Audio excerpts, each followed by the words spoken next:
अस्सलाम वालेकुम नाज़रीन, मैं हूं असनाद मलिक अपने नए प्रोग्राम के साथ। नाज़रीन, आज हम इस्लामाबाद हाई कोर्ट में मौजूद हैं। इस्लामाबाद हाई कोर्ट में आज बड़ी डेवलपमेंट हुई है। मिसिंग शायर अहमद फराद, उनका पता चल गया है। वो आज़ाद जम्मू कश्मीर पुलिस की कस्टडी में हैं। मेरे साथ हैदर शिराजी हैं जो पूरी प्रोसीडिंग इन्होंने कवर की।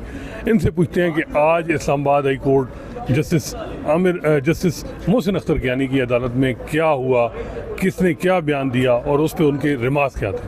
बहुत शुक्रिया शिराजी साहब, ज़रा बताएं नाज़रीन को कि आज क्या हुआ। देखिए, ये क्योंकि मिसिंग पर्सन का केस था, अहमद फराद शायर भी हैं, उनका ताल्लुक़ कश्मीर से है। पहली ताकि व्यूअर्स को समझ आए, आपका भी कश्मीर से, हाँ, ताकि व्यूअर्स समझ सकें कि ये केस को लेके कैसे गए हैं पुलिस और हल करने की तरफ, या फिर उसकी बाजियाबी के लिए क्या तरीक़ाकार अपनाया गया। आज आज़म नज़ीर तारड़ भी यहाँ वज़ीर क़ानून आए हुए थे। इसके अलावा सीनियर सहाफ़ी हामिद मीर थे, इमरान रियाज थे, आप यहाँ मतिउल्लाह जान और दीगर सब मौजूद थे। उसमें सबसे अहम ये कि आज चूँकि सेक्टर कमांडर को बुलाया गया था, कहा था कि उनसे भी जवाब देना चाहिए। उनके सामने कुछ सवालात थे कि दीगर इंस्टीट्यूशंस के अंदर अगर पुलिस किसी को गिरफ़्तार करती है तो पुलिस के पास उसका डाटा मौजूद होता है, गिरफ़्तारी कब की, उसके ख़िलाफ़ FIR है या जो भी मामलात हैं। लेकिन इस मुद्दे पर कोर्ट ने ये ख़ासकर मुअज़्ज़ज़ जज ने ये सवाल उठाए कि मेरे सवाल वो जो इस इंतज़ामिया के हवाले से हैं, वो जो इस पैरामीटर के हवाले से हैं, वो तो वही हैं, लेकिन इस केस का आप बताएं। अटार्नी जनरल और उस वक्त पुलिस के जो IG थे वो यहाँ पेश हुए, इस्लामाबाद पुलिस। उन्होंने कहा कि ये हमारी हदूद से अब मामला निकल चुका है, बाहर का है। हदूद का ये कि वहाँ बताया गया कि कोहाला जो AJK और पाकिस्तान के दरमियान जो दरियाए झेलम के ऊपर ब्रिज है, उसके पार का एरिया क्योंकि जम्मू कश्मीर की टेरिटरी है, तो वहाँ से उन्हें गिरफ़्तार किया गया और अब वो वहाँ साथ ही दीरकोट थाने में मौजूद हैं। तो उस पर मुअज़्ज़ज़ जज ने कहा कि ये तो फिर इसका मतलब है हदूद का मामला भी आ जाएगा इसमें। अब इस दौरान उन्होंने कहा कि वहाँ की पुलिस के पास वो मौजूद है, वहाँ थाने में है, जेल में मौजूद है, वहाँ थाने में, तो उनसे रब्ता किया जाए, वहाँ पर ही ये मामलात सेटल होंगे। और उन्होंने ये भी कहा कि ये FIR दर्ज है उन पे। जी FIR क्या है, कोई बताया गया FIR में क्या कौन सी चार्जेस? देखिए, FIR में के हवाले से उनकी जो सोशल मीडिया पोस्ट और जो उनकी चीज़ें थी, खासकर जो इंस्टीट्यूशंस के हवाले से उनकी गुफ्तगू है, या आज़ाद कश्मीर में जो मूवमेंट चल रही थी उस पर, तो उसके तनाज़र में है, जिस पर आज़म नज़ीर तारड़ ने उस वक्त ये भी कहा कि इसमें ज़मानत भी हो जाएगी इस हवाले से इनकी। तो उन्होंने केस को खारिज नहीं किया। इस दौरान मुअज़्ज़ज़ अदालत ने कहा है कि हम केस खारिज नहीं करते जब तक कि जो ईमान मिज़ारी हैं वो ख़ुद आकर अगली समात पर या आगे हमें बताए ना कि वो शख्स घर पहुँच चुका है, उसकी बाजियाबी हो चुकी है। इस दौरान हामिद मीर थे, उन्होंने कहा कि जो कानून साजी की गई अख्तर मेंगल की मिसिंग पर्सनस के हवाले से रिकमेंडेशंस थी, रिपोर्ट एक पूरी थी, वो तो जमा करवाई इस्लामाबाद हाई कोर्ट के चंद फैसलों के बाद उन्होंने काम किया था, लेकिन उस पर अमल नहीं हुआ। जिसके बाद एक लेजिस्लेशन का जिक्र हुआ जो मिसिंग पर्सनस के हवाले थी, एब्डक्शंस के हवाले से थी। उस पर हामिद मीर ने यह मुद्दा उठाया, तो एट दैट टाइम आज़म नज़ीर तारड़ ने कहा कि लेजिस्लेशन के वक्त एक इशू आ रहा था हमें कि हमने कौमी असम्बली से तो पास करवा लिया, लेकिन सेनेट में जब गए तो वहाँ पर हमारे इत्तेहादियों की जानिब से और दीगर अपोजिशन की जानिब से क्वेश्चन एट दैट टाइम उठाया गया। निगरान हुकूमत से पहले जब ये थे, क्वेश्चन उठाया गया उनके साथ, तो उस वक्त हम कानून उस वक्त सेनेट से पास नहीं हुआ, तो हम फिर जॉइंट सेशन में लेके आए इसकी कानून साजी के लिए। जॉइंट सेशन में लेके आए तो फिर तहफ़्फ़ुज़ात का हुआ, तो दोबारा उसे कमेटी में भेज दिया गया। बिल्कुल उस पर काम मज़ीद हो रहा है, ये अभी फाइनलाइज नहीं हुआ। जिसके बाद एक और सहाफ़ी वहाँ मौजूद थे, इमरान रियाज, उन्होंने जज की तारीफ़ की और कहा कि आप अगर होते तो मुझे शायद इतने अरसा अगवा ना होना पड़ता, 141 डेज़ थे मेरे। उन्होंने बोला कि जज ने, जिसके बाद उन्होंने कहा कि हम तो जो इंसानी हकूक़ की और मफाद आमा के केसेस हैं उसके तनाज़र में गुफ्तगू करते हैं, और मुझे दुख होता है कि इस तरह आपको, आपकी फैमिली को बहुत ज़्यादा तकलीफ़ का सामना करना पड़ा, और इस वक्त भी बच्चे अहमद फराद के यहाँ मौजूद हैं।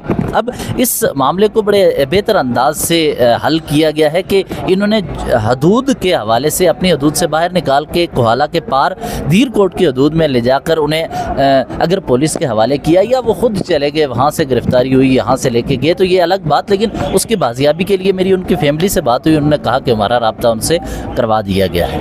आप नहीं समझते कि बिहाइंड द सीन कोई ऐसी एक्टिव एफर्ट हुई हैं जिसकी वजह से सारे एक एक कदम पीछे हट गए? अहमद फरहाद जो हैं वो उनको बाजियाब हो गए हैं, ठीक है, कस्टडी में है लेकिन बाजियाब हो गए हैं, क्योंकि अगर ऐसे बाजियाब तो उनको पेश किया जाता तो वो बड़ा मुश्किल था। उसको फिर जस्टिफिकेशन देनी पड़ती कि कैसे गिरफ्तार किया, पुलिस को दे दिया गया।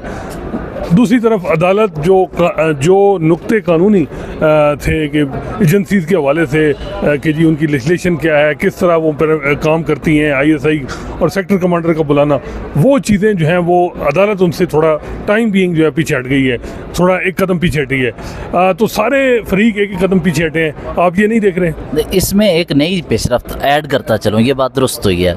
एक और चीज़, आज़म नज़ीर तारण ने कहा कि हम पार्लियामान में ये चीज़ें लेके आएंगे। आपने जो क्वेश्चन किया है हम भी इसको संजीदगी से देख रहे हैं कि अगर कोई गिरफ्तारी होती है, कोई तरीक़ाकार ऐसा होना चाहिए कि उनके पास इंटरनल मैकेनिज़्म हो, ख़ासकर एजेंसीज़ के पास, कि वो गिरफ्तारी का डाटा अपने पास रखें और चीज़ें अपने पास सेव करके रखें। तो ये इस पर उन्होंने कहा कि ये पार्लियामान ही कर सकती है, क्योंकि आप लीगल कवर दिया जाएगा एजेंसीज़ को लीगल कवर। इसके अलावा आपको याद होगा पिछली समात में एक इन्होंने कहा था कि 6 माह गिरफ्तार करने के लिए कानून साजी करवा देना। ये क्या ये रास्ता दिया है? जिस तरह जस्टिस काजी फैसल ने कहा, फैसल वाडा के कि जी आपने अगर तकारीर करनी थी तो आप पार्लियामेंट में करते, अगले दिन वो सेनेट में उन्होंने तकारीर शुरू कर दी जज के खिलाफ। यहाँ जस्टिस मोहसिन अख्तर कियानी ने यानी उनका ये आया कि जी आप कानून बना दें, बेशक 6 महीने, हालांकि वो अटॉर्नी जनरल ने भी कहा कि आइन में कोई नहीं। तो जजेस जब इस किस्म की रमात देते हैं, आप नहीं समझते इससे हुकूमत एक लीड लेती है और उससे वो बेनिफिट होके इक़दाम करती है? देखिए, आपको पता है कि यहाँ पर कौन कौन से कानून साजी ऐसी हुई जिसमें तमाम मुलाजमीन का डाटा एजेंसियाँ चेक करती हैं, और शहबाज शरीफ साहब ने किया।